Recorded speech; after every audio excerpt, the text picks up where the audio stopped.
और हमारे तीरन बैठे सतीश जी है, वो पिक्चर के रिलीज डेट घोषित करने वाला है झन बोलो माँ बाप 2। तो बताओ भाई कौन सी तारीख आप मन लॉन्च करने वाला हो। सबसे पहले आप सब जय जोहार।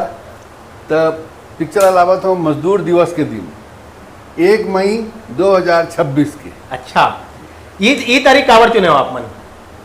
यही तारीख काबर चुने हो कि मजदूर दिवस है वो दिन। अच्छा, तो वो दिन बहुत शुभ होते, तो वही दिन रिलीज करूँ। ठीक है। अच्छा, यहाँ पर 50 डे के सेलिब्रेशन कहाँ होने वाला है अपन जो MCB 3 होकर? 50 डेज के सेलिब्रेशन ऐसे कोई तामझाम नहीं ज़्यादा। भिलाई में हम सब हमारे टीम के सब जन सकला ही जी पूरा चंद्रा टागी में 12 बजे वहीं हम सब जन पब्लिक धन्यवाद देबो। दर्शक मन जो आए रही पिक्चर देखे ला उमन धन्यवाद देबो और मिठाई विठाई खाबो, केक वेक काटबो।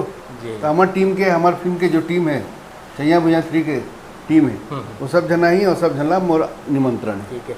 तो झन बोलो माँ बाप 2 के कास्ट के रिवील कब करूँ आप मन? ओकर कास्ट रिवील तबे होई जब ओकर कहानी और गाना तैयार हो जाए ओकर बाद। चलिए, धन्यवाद।